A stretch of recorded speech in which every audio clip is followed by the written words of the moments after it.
ہوا، کوئی فصل نہیں ہوا، 1 منٹ کی تاخیر نہیں ہوئی امت کی طرف جناب رسول اللہ صلی اللہ علیہ وسلم کی طرف سے دعوت ایک جب منتقل ہوئی، جب علی بن ابی طالب اور ابو بکر رضی اللہ تعالی عنہ اور خدیجہ کبریٰ رضی اللہ تعالی عنہا ان کے سامنے منتقل کیا ہے، اور ایک اس وقت منتقل ہوئی ہے جب آپ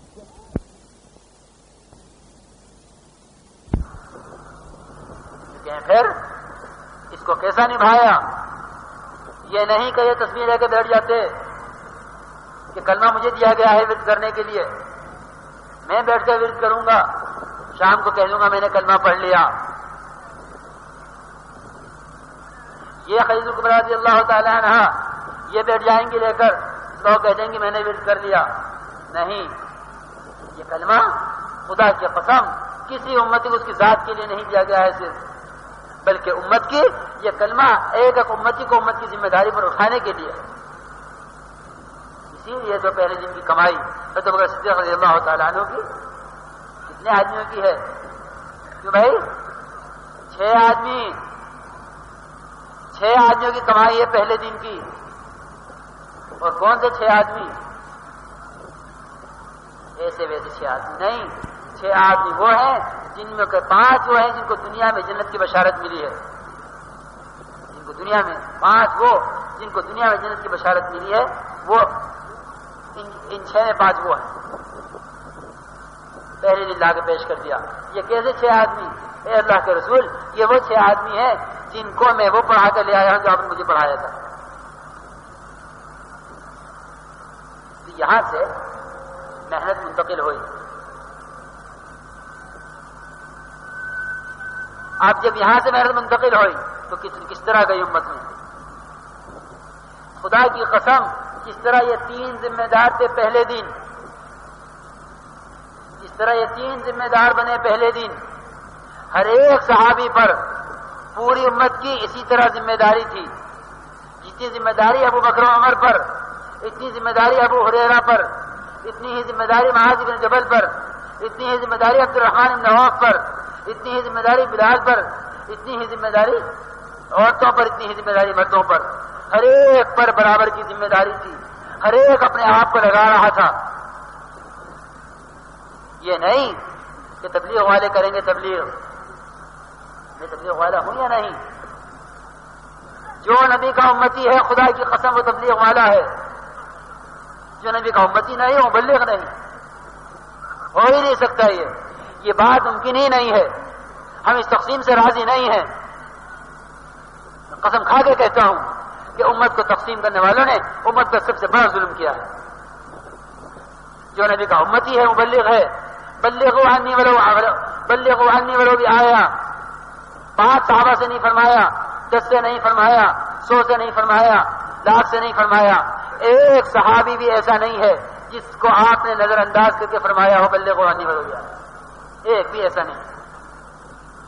جب 100% امت بلغوا عنی ولو بھی آیا، جب 100% امت اس کی مکلف ہے، تو بتاؤ پوری دنیا کا کوئی فرد مومن، کوئی نبی کا امتی اپنے آپ کو نبی کا امتی کہنے کے بعد، اپنے آپ کو حب رسول کہنے کے بعد، اپنے آپ کو نبی کا چاہنے والا کہنے کے بعد وہ یہ کہہ سکتا ہے میں مبلغ نہیں ہوں؟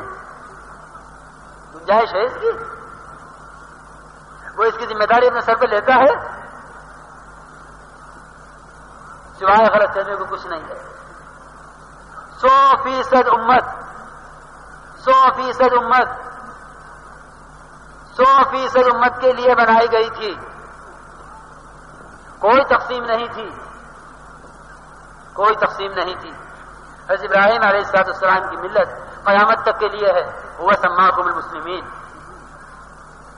کوئی نام نہیں رکھا، کوئی تقسیم نہیں کی، کوئی نام نہیں رکھا کہ یہ نام تمہارا، یہ نام تمہارا، یہ نام تمہارا۔ مکہ سے نکل کے دعا کی، ربنا لیقیموا الصلاۃ فاجعل افئدۃ من الناس تهوی الیہم وارزقهم من الثمرات لعلهم یشکرون۔ جو کام کیا وہ کام اولاد سے کروایا، جو کام اولاد سے کروایا وہ کام ساری امت سے کروایا، جو کام امت سے کروایا اس کے اعتبار سے نام رکھے گئے ہیں، هو سماکم المسلمین۔ یہ نام خدا کا رکھا ہوا ہے یا یہ نام ابراہیم علیہ السلام کا رکھا ہوا ہے، دونوں تفسیریں ہیں۔ وہ سماکم المسلمین، اسے تمہارا نام مسلمان رکھا ہے۔ اب یہاں آگے دیکھو جناب صلی اللہ علیہ وسلم کے صحابہ بھی، کوئی ایسا نہیں ملتا جو یوں کہے میں اپنے دین کا داعی نہیں ہوں۔ گشت سب کریں گے، تعلیم سب کریں گے، قرآن کے حلقے سب لگائیں گے، ایمان کی مجلسیں سب لگائیں گے، اور قسم کھا کے کہہ دوں، میں کیوں قسم کھاؤں؟ اللہ تعالیٰ قسم کھا کے فرماتے ہیں وَالْعَصْرِ إِنَّ الْإِنسَانَ لَفِي خُسْرٍ إِلَّا الَّذِينَ آمَنُوا وَعَمِلُوا الصَّالِحَاتِ وَتَوَاصَوْا بِالْحَقِّ وَتَوَاصَوْا بِالصَّبْرِ۔ اللہ تعالیٰ زمانے کی قسم کھا کے فرماتے ہیں کہ تمام کے تمام انسان خسارے میں ہیں، تمام کے تمام انسان ٹوٹے میں۔ قسم کھائی کہیں گی؟ یہاں قسم نہیں کھائے زیتون کی، یہاں قسم نہیں کھائے انجیر کی، یہاں قسم نہیں کھائے بلد حرام کی، یہاں قسم نہیں کھائے جو ہے گھوڑوں کی ٹاپ کی، یہاں قسم نہیں کھائے زمین و آسمان کی، یہاں قسم نہیں کھائے چاند و سورج ستاروں کی، یہاں قسم کھائے زمانے کی۔ وہ کہیں زمانے کی قسم نہیں کھائے۔ کیوں کھائے زمانے کی قسم؟ ہر زمانے کے انسانوں کی، ہر زمانے کی قسم کہ ہر زمانے کا انسان خسارے میں ہے۔ نبوت کے زمانے کا انسان نہیں، صرف 14 صدی کے زمانے کا انسان نہیں، قیامت تک آنے والے ازل سے لے کے ابد تک ہر زمانے کا انسان خسارے میں ہے۔ کون؟ تاجر، کاشتکار، ملازم، مزدور، غریب، امیر، حکومت والے، اکثریت والے، باغات والے، ہر لائن کا آدمی خسارے میں ہے۔ تم چاہے لاکھوں میں ہو، چاہے کروڑوں میں کھیلتا ہو، چاہے دنیا میں ایکسپورٹ ہوتا ہو اس کا مال، چاہے وہ ساری دنیا میں چھایا ہوا ہو اپنی حکومت کے ساتھ، خدا کی قسم فرعون سے لے کر ملک چلانے والے سے لے کر رکشے چلانے والے تک ہر ایک خسارے میں ہے۔ اللہ تعالیٰ قسم کھا کے فرماتے ہیں، غیر خدا کی قسم نہیں ہے، خدا کی قسم ہے۔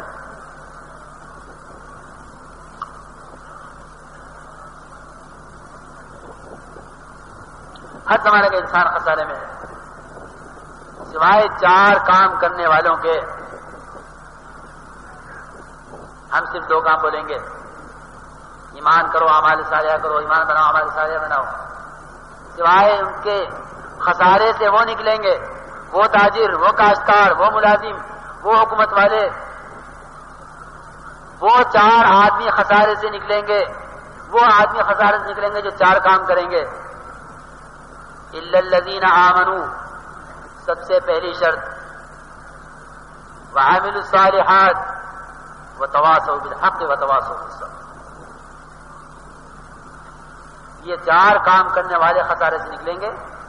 خدا قسم کھا کے فرماتے ہیں جو یہ 4 کام نہیں کریں گے وہ خسارے سے نہیں نکل سکتے۔ جو 3 کام کریں گے وہ بھی خسارے سے نہیں نکلیں گے، جو 2 کام کریں گے وہ بھی خسارے سے نہیں نکلیں گے، جو 1 کام کرے گا وہ بھی خسارے سے نہیں نکلے گا، جو 4 کام کریں گے وہ خسارے سے نہیں نکلیں گے۔ قسم کھا کے فرماتے ہیں اللہ تعالیٰ۔ ایمان، اعمال صالحہ، خدا کی ذات سے ہونے کا یقین، اعمال سے مسائل کے حل ہونے کامیابی کا یقین۔ نماز تو پڑھتا ہوں کامیابی کے لیے نہیں، نماز تو پڑھتا ہوں مسائل کے حل ہونے کے لیے نہیں، نماز تو پڑھتا ہوں خدا کی رضا کے لیے نہیں۔ نماز ایمان کے ساتھ، ایمان اعمال صالحہ کے ساتھ، اعمال صالحہ تواصی بالحق تواصی بالصبر کے ساتھ۔ اب یہ تواصی بالحق تواصی بالصبر کیا چیز ہے؟ ہم تو سنتے آئے تھے، جھارے کہہ رہا تھا میاں ایمان بناؤ عمل بناؤ، ایمان بناؤ اعمال بناؤ، ایمان بناؤ اعمال بناؤ۔ یہ تواصی بالحق تواصی بالصبر کہاں سے نکلے؟ مفتی شفیع صاحب نے معارف القرآن میں صاف صاف لکھا ہے کہ جس طرح ایمان ہمارے صالحہ یہ ذریعہ نجات ہے، خسارے سے نکلنے کا سامان ہے، اسی طرح تواصی بالحق تواصی بالصبر بھی خسارے سے نکلنے کا سامان ہے۔ ایمان اعمال صالحہ یہ ہر آدمی کی اپنا ذاتی کام ہے، ہر آدمی کا اپنا ذاتی کام ہے کہ میرا ایمان بن رہا ہو، میرے اعمال بن رہے ہیں۔ اور تواصی بالحق اور تواصی بالصبر یہ ہر امتی پر ہر امتی پر پوری امت کی ذمہ داری ہے کہ ایک ایک کو پکڑ پکڑ کر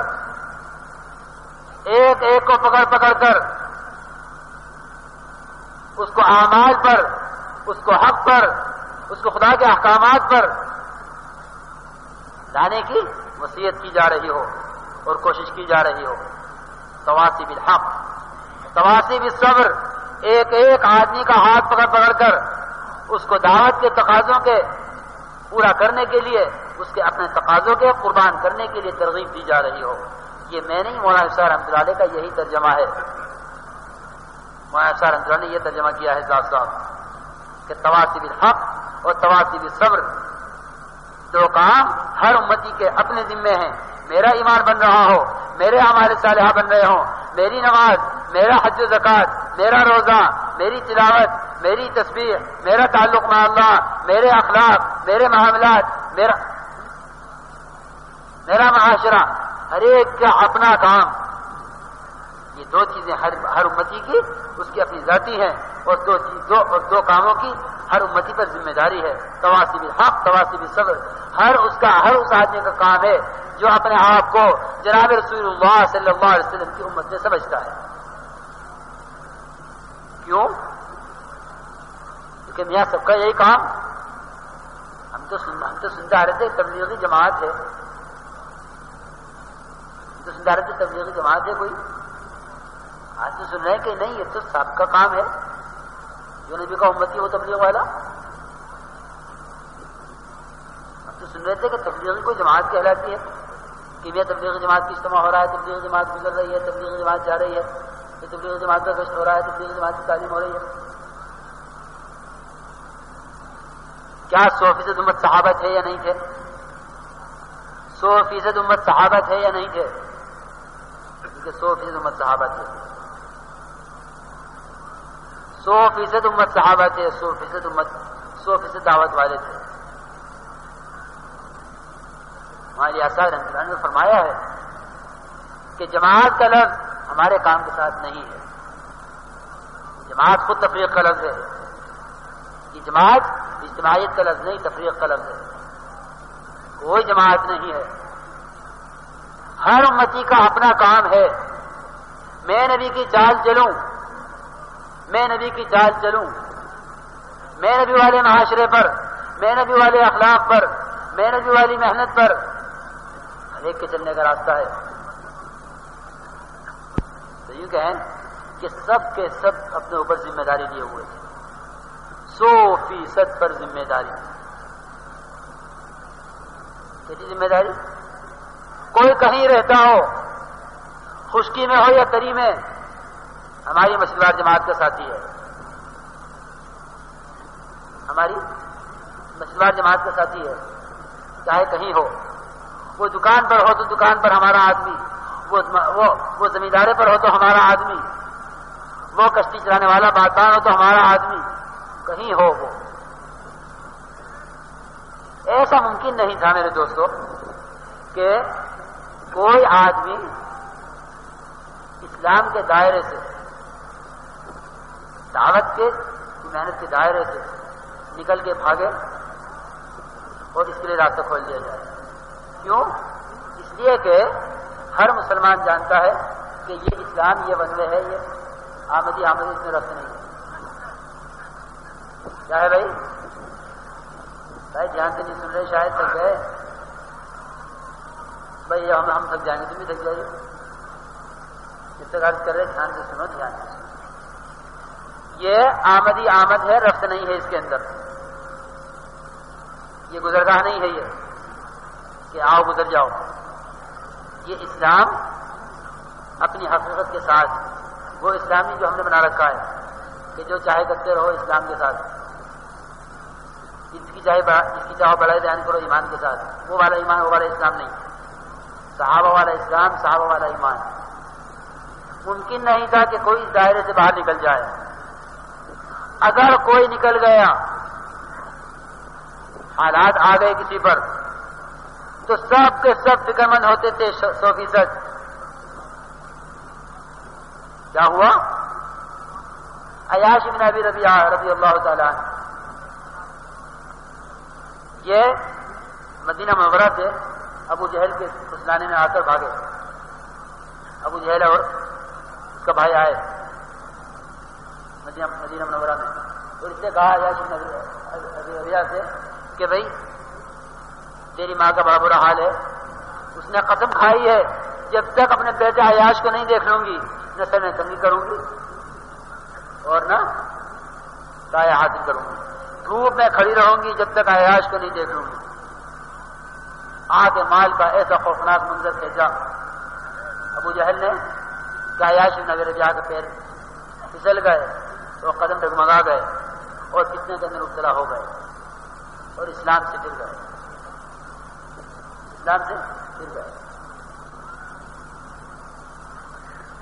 لیکن یہ تو ہوا. حضرت عمر رضی اللہ تعالیٰ کی کیا کیفیت ہوئی؟ جانتے نہیں جا رہے تو اپنی دنیا، اپنی آخرت، اپنی قبر، اپنی جہنم، اپنی جنت خود بنائیں گے. ہمیں تو پہنچانا تھا، پہنچا دیا. جو ہمارا حال ہے یہ نہیں تھا. ہمارا کیا حال ہے؟ یہاں ہم وما علینا الا البلاغ، جس کو دیکھو تقریر کی کہہ دیا وما علینا الا البلاغ. بلاغ کہتے کسے ہیں؟ خدا کی قسم جناب رسول اللہ صلی اللہ علیہ وسلم والی محنت کو محنت بنا کر، مقصد بنا کر، آپ والے طریقے پر، آپ والی ترتیب پر، آپ والے مشقت و مجاہدے کے ساتھ، آپ والے درد و غم کے ساتھ، آپ والی جو ہے نیت کی وسعت کے ساتھ ساری امت میں آپ والی محنت کر کے پھر بھی کہنے کا حق نہیں ہے وما علینا الا البلاغ. پھر بھی اگر کہنے کی اجازت ہے تو اتنی اجازت ہے کہ یوں کہو الا هل بلغت. پھر بھی یہ کہنے کی اجازت ہے الا هل بلغت کہ میں نے بات پہنچائی نہیں پہنچائی. ہمارا کیا حال ہے؟ بات سنائی کہہ دیا ہم نے پہنچا دیا. کہانی پہنچانے کو پہنچانا نہیں کہتے، کتابیں لکھ کر پہنچانے کو پہنچانا نہیں کہتے، پمفلیٹ چھاپ کر دے دینے کو پہنچانا نہیں کہتے، بیان کر دینے کو پہنچانا نہیں کہتے، طاعت میں جا کر پہنچانا، اوقات میں جا کر پہنچانا، ظلم جنہ میں جا کر پہنچانا، ثقیف کے وقت میں جا کر پہنچانا، اس کو پہنچانا کہتے ہیں. اس کو پہنچانا کہتے ہیں جہاں خود پہنچا جائے. جہاں خود نہیں پہنچے اس کو پہنچانا نہیں کہتے. اس کو پہنچانا نہیں کہتے. حکم کر دیا پہنچانا کہتے ہیں. وہاں پہنچاؤ جہاں پہنچ کر ایمان بنتا ہے، جہاں پہنچ کر اعمال بنتے ہیں وہاں پہنچاؤ، تب کہیں گے پہنچا ہے، ورنہ نہیں پہنچا. جناب صلی اللہ علیہ وسلم نے تبلیغ رسالت میں اپنی رسالت کی امانت کے حق کا ادا کرنے میں فَإِن لَّمْ تَفْعَلْ فَمَا بَلَّغْتَ رِسَالَتَهُ، نبی جی اگر آپ نے وہاں نہیں پہنچایا جہاں پہنچانے کو کہا تھا تو آپ نے حق رسالت ادا نہیں کیا. یہ نہیں آدھی پہنچائی آدھی نہیں پہنچائی، بلکہ صاف صاف انکار خدا کی طرف سے. اگر حق ادا نہیں، اگر پوری نہیں پہنچائی تو بالکل نہیں پہنچائی. اگر پوری پہنچائی ہے تو پہنچائی ہے. آدھی تو پہنچا دی کہ نہیں، آدھی پہنچانے کو نہیں کہیں گے کہ آدھی پہنچائی. اگر آدھی پہنچائی ہے تو بالکل نہیں پہنچایا. اس کو کہتے ہیں تبلیغ، کہ وہاں پہنچاؤ جہاں پہنچانا ہے. تو یہ نہیں تھا کہ حضرت عمر رضی اللہ تعالیٰ عنہ نے کہہ دیا ہوتا کہ میاں جانے دو، اپنی آخرت بنانا چاہے گا آئے گا، نہیں چاہے گا جائے گا. کتنے ہیں جتنے اسلام سے پھرے ہوئے ہیں. صحابہ کرام فرماتے ہیں رستم کے پاس جب گئے تھے اور نجاشی کے پاس جب گئے تھے، کیونکہ ہمارا ایک آدمی اگر ان کی طرف چلا جاتا تھا جو پہلے سے مسلمان نہیں تھا، عیسائی تھا، کیونکہ وہاں ان کو اجازت دے دی گئی تھی کہ جو عیسائیت میں رہنا چاہے وہ عیسائیت میں چلا جائے، جو مسلمان رہنا چاہے مسلمانوں میں آ جائے. کیونکہ جب ایک عیسائی کہتا تھا کہ میں عیسائیت کو قبول کرتا ہوں تو مسلمان فرماتے تھے صحابہ کہ ہمارے دل کہاں پڑتے تھے، ہمارے دل کہاں پڑتے تھے. ہمارا ایک آدمی جا رہا، ارے تمہارا تھا کب وہ، ارے کیوں نہ ہوتا ہم تو ساری امت کو اپنا سمجھتے ہیں، تو ہمارا کیوں نہ ہوتا. تم کیسے کہہ رہے ہو ہمارا نہیں ہے؟ پہلے اپنی نیتوں میں وسعت پیدا کرو، اپنے دل کی تنگی کو دور کرو. نبی کی طرح خدا کی قسم جناب رسول اللہ صلی اللہ علیہ وسلم وہ کامل مکمل نیت والی محنت لے کر آئے ہیں کہ ایک فرد امت، ایک فرد بشر آپ کی نیت سے خارج نہیں ہے. اللہ تعالیٰ کا قانون ہے، فیصلہ ہے، وما كنا معذبین حتی نبعث رسولا، ہم جب تک نبی نہیں بھیجیں گے کسی کی طرف اس وقت تک وہ عذاب کو مستحق نہیں ہوگا۔ اگر نعوذ باللہ ثم نعوذ باللہ ثم نعوذ باللہ نقل کفر کفر نباشد، اگر جناب رسول اللہ صلی اللہ علیہ وسلم کی نیت میں سے ایک فرد بھی خارج ہوتا کہ سب کو ہدایت ہو جائے، اس کو ہدایت نہ ہو، تو آپ خاتم النبیین ہو نہیں سکتے، آپ خاتم النبیین ہو نہیں سکتے تھے۔ آپ کے ختم نبوت کی بنیاد یہی ہے کہ آپ کی نیت میں سے کوئی خارج نہیں ہے، وہ ابو طالب ہو یا وہ ابو ہریرہ ہو، وہ ابو جہل ہو یا وہ کوئی ہو، وہ عمر ہو یا ابو بکر ہو، تمام کے تمام آپ کی محنت کا میدان ہیں۔ اے چچا جان، ایک کلمہ کہہ لو، کل آپ کی شفاعت کر سکوں گا، کل آپ کی سفارش کر سکوں گا۔ چچا جان یہ کلمہ کہہ لو، اب بھی کہہ لو، اب بھی موقع ہے، اب بھی کہہ لو۔ یہ جی خوشامد ابو ہریرہ کی، یہ جی خوشامد ابو طالب کی، یہ نہیں کہ یہ تو میرا چچا ہے اور یہ ایک باہر کا آیا ہوا غلام ہے، جو محنت باہر کے غلام پر ہے وہی محنت اپنے گھر کے چچا پر،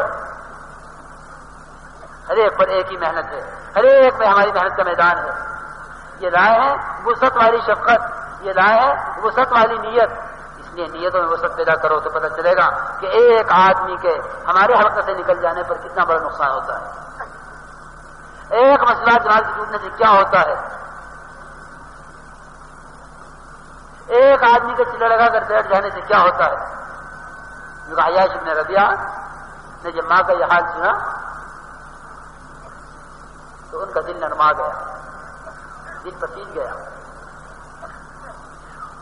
اور کہنے لگے کہ میں جا رہا ہوں، قربان جاؤ صحابہ کرام، وہ قربان جاؤ عثمان رضی اللہ تعالیٰ عنہ کے معاملے کے۔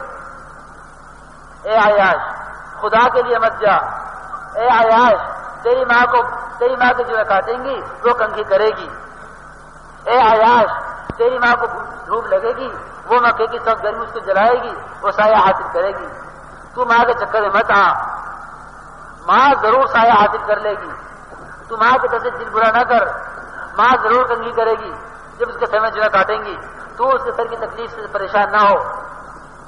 لیکن عیاش بن ربیعہ رضی اللہ تعالی عنہ پیر پھسل چکے تھے، چلے گئے۔ ایک آدمی کو بچانے کی کتنی محنت ہے۔ اے عیاش اگر تم نے جانا طے کر ہی لیا ہے،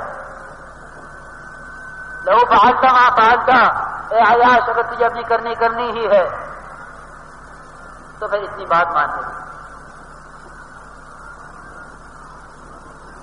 یہ کہنے سے پہلے یہ کہا کہ میرا آدھا مال لے لے، کیا لے لے؟ ایک آدمی پر صرف 1.25 لاکھ کا مجمع ہے، ایک آدمی پر محنت ہو رہی، وہ بھی حضرت عمر کی کوئی رضی اللہ عنہ کو کوئی ذاتی اس سے کوئی فائدہ اور ذاتی غرض نہیں تھی۔ ایک آدمی اسلام سے جا رہا، ایک آدمی جہنم کی راہ پر جا رہا، ایک آدمی ہمیشہ کے لیے برباد ہو رہا، ایک آدمی ہمیشہ کی ناکامی پہ جا رہا۔ یوں کہا عیاش تمہیں معلوم ہے میں مکے میں سب سے بڑا مالدار ہوں، میں مکے میں سب سے بڑا مالدار ہوں، میرا آدھا مال دے دو، خدا کے لیے مکے مت جاؤ، خدا کے لیے ابو جہل کی باتوں میں مت آؤ، خدا کے لیے اپنی ماں کی باتوں میں مت آؤ، میرا آدھا مال دے دو۔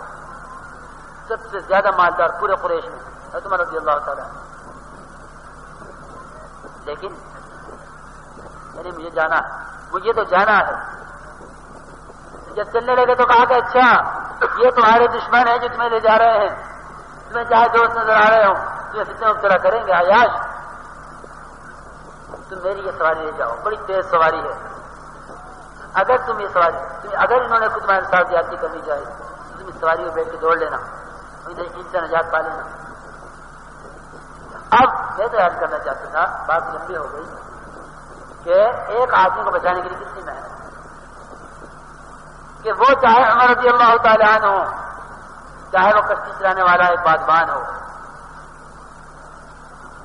دونوں کی محنت ایک سی ہے، دونوں کی محنت ایک سی ہے۔ ابھی عرض کرتا ہوں، عیاش بن ربیعہ رضی اللہ تعالیٰ عنہ یہ مکے پہنچ گئے. ان کو ابو جہل نے اس کے ساتھی نے مارا، پیٹا اور ان کو تکلیفیں دی، حتیٰ کہ یہ فتنے کے اندر مبتلا ہو گئے. ادھر آیت نازل ہو گئی جناب رسول اللہ صلی اللہ علیہ وسلم پر. صحابہ میں یہ مشہور تھا کہ جو ایک مرتبہ اسلام سے نکل گیا وہ کبھی اسلام میں نہیں آ سکتا، وہ کبھی اسلام میں نہیں آ سکتا. یہ مشہور تھا کہ اسلام میں سے جو ایک مرتبہ نکل گیا وہ دوبارہ واپس نہیں آ سکتا. بھائی دیکھو اٹھ کر نہ جاؤ میرے دوستوں، اللہ آپ کو جزائے خیر عطا فرمائے. اس میں کوئی شک نہیں آپ نے قربانی میں حق ادا کر دیا. جم کر بیٹھے ہیں، میں نے ایسا جمع ہوا مجمع نہیں دیکھا آج تک. بہت اجتماعات میں جانا ہوا، ایسا جمع ہوا مجمع نہیں دیکھا جتنا اللہ کا شکر آپ جم کے بیٹھے ہیں. تھوڑی دیر کی بات اور ہے، میں بات ختم کر رہا ہوں، ذرا تشریف رکھو. یوں کہیں کہ وہاں آیت نازل ہوئی لا تقنطوا من رحمت اللہ ان اللہ یغفر الذنوب جميعا انہ هو الغفور الرحیم، کہ اللہ کی رحمت سے مایوس نہ ہو، سب گناہ معاف ہو جائیں گے. ایک آدمی ہمارا بھاگا ہوا ہے، واہ واہ واہ واہ، بڑے موقع کی آیت ملی، فوراً آیت لکھ کے مکے بھیج دی. عثمان رضی اللہ تعالیٰ فوراً آیت لکھی مکے روانہ کر دی. ہمارا ایک آدمی وہاں ضائع ہو رہا ہے، ارے فوراً یہ آیت اس کو لکھ کے بھیج دو کہ تیری توبہ کا راستہ کھلا ہوا ہے، تو جلدی آ جائے اس آیت کو پڑھ سے.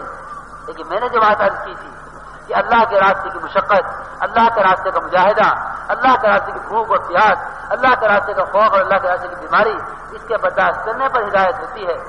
عیش و آرام سے اعمال تو کیے جا سکتے ہیں، عیش و آرام سے ایمان نہیں بنایا جا سکتا. تو رحمۃ اللہ علیہ کے تو ریشم میں کہتے ہوئے بیٹھ کر تسبیح تو پڑھ لے گا، لیکن تو بغیر کانٹوں کے چاہے اور بغیر تکلیف لگے اور بغیر جو ہے تکلیف اٹھائے چاہے کہ باطل کی رگیں کٹیں اور ایمان اور اسلام جو ہے زندہ ہو، یہ نہیں ہو سکتا. تودون ان غیر ذات الشوکۃ تکون لکم ویرید اللہ ان یحق الحق بکلماتہ ویقطع دابر الکافرین لیحق الحق ویبطل الباطل ولو کرہ. کانٹا تو لگے گا، صحابہ سے کہہ دیا تم اس چکر میں ہو کہ بغیر کانٹا لگے کام ہو جائے. یہی عرض کرنا چاہتا ہوں عیاش بن ابی ربیعہ کے قصے سے، یہی عرض کرنا چاہتا ہوں کہ اگر مجاہدہ نہ ہوتا، عیاش بن ربیعہ کی واپسی نہ ہوتی. اسباب تو سارے بنے، قرآن ہمیں بھی ملا ہوا ہے، حدیث ہمیں بھی ملی ہوئی ہے، مسائل ہمارے سامنے بھی ہیں، محنت ہمارے سامنے بھی ہے، گشت ہمارے سامنے ہو رہے ہیں، تعلیم کے حلقے ہمارے سامنے ہو رہے ہیں، سب کچھ ہو رہا ہے. لیکن اللہ کے راستے کی مشقت جب تک نہیں ہوگی اس وقت ہدایت کے فیصلے نہیں ہوں. یوں کہیں عیاش بن ربیعہ رضی اللہ تعالیٰ عنہ جب آیت پہنچی تو آیت کو لے کر عرب ہیں، عربی جاننے والے ہیں، عربی اللسان ہیں، لیکن کاغذ پہ لکھی ہوئی آیت، چمڑے پر لکھی ہوئی آیت لیے پھر رہے ہیں، اوپر سے نیچے، نیچے سے اوپر، جنگل میں پھر رہے ہیں بھوک کے ساتھ، پیاس کے ساتھ. اے اللہ اس آیت کی حقیقت مجھ سے کھول دے. کیا ترجمہ نہیں جانتے تھے؟ اتنا آسان ترجمہ ہے اس کا کہ ہمارے یہاں کے ایک مدرسے کا ایک طالب علم اس کا ترجمہ کر دے گا لا تقنطوا من رحمت اللہ. عام آدمی جانتے ہیں کہ اس کا کیا ترجمہ ہے، لیکن ایک صحابی ہوتے ہوئے، عربی اللسان ہوتے ہوئے، زبان عرب زبان جانتے ہوئے اس آیت کو لے کر پھر رہے ہیں، رو رہے ہیں. اے اللہ تو اس آیت کی حقیقت مجھ سے بول. عرفنیھا یا اللہ، عرفنیھا یا اللہ، عرفنیھا یا اللہ، یہ کہتے پھر رہے ہیں اور پھر رہے ہیں.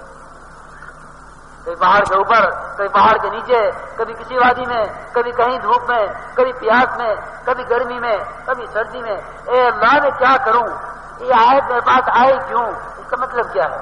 یہ آیت مجھ سے کھول. آیت کیا کھلی، آیت کیا کھلی کہ فوراً اونٹ پکڑا، اس سے بیٹھے اور سیدھا مدینہ منورہ اور اسلام میں داخل ہو گئے. حضور کے ہاتھ میں آ کے بیٹھ گئے، خیبر واپسی ہوئی. ہماری مسجد والی جماعت کے ساتھ اس سے مضبوط وہاں کا رحمۃ اللہ علیہ فرماتے تھے جب تک کام کرنے والے اس ترتیب پر نہیں آئیں گے جس ترتیب پر یہ مسجد والی جماعت جناب رسول اللہ صلی اللہ علیہ وسلم زمانے میں بنی تھی، اس وقت تک کام کرنے والے نہیں، عوام الناس کی حفاظت نہیں ہوگی. روز ٹوٹ ٹوٹ کے جائیں گے، روز ابتدا پھیلے گا، روز اسلام پر جو ہے ضربیں لگیں گی، روز امت باطل کی طرف جائے گی، روز امت کا جو ہے نقصان ہوگا، ہمارے کام میں کیوں نہیں لگے گی؟ کیونکہ ہم اپنا اسلام لیے بیٹھے ہیں، امت کی اسلام کی ذمہ داری ہم پر نہیں. وہاں کی ذمہ داری کا عالم ہی کچھ اور ہے. ایک قصہ اور سنو، قصے سنانا ہمارا کام نہیں ہے، یاد رکھو. ہم تو اپنا کام چاہتے ہیں، یہ روایت سنا دی، وہ روایت سن دی، بالکل نہیں. کام چاہتے ہیں، کام اور کام ہی سمجھانے کے لیے یاد کر رہا ہوں. اکرمہ بن ابی جہل رضی اللہ تعالی عنہ ہونے سے پہلے، اکرمہ بن ابی جہل جناب رسول اللہ صلی اللہ علیہ وسلم فاتحہ مکہ میں داخل ہوئے. یہ بھاگے اپنی جان بچا کر. یہ بھاگو کہاں بھاگو گے؟ یہ بھاگے اپنی جان بچا کر. اور بھاگے کہاں؟ یمن کی راہ لی. یمن روانہ ہو گئے کلمے سے بچنے کے لیے. بیوی نے پیچھا کیا کہ اگر مل جائے تو میں اس کو اس کے نفع کی بات بتا دوں، لیکن یہ روانہ ہو چکے. سمندر میں پہنچ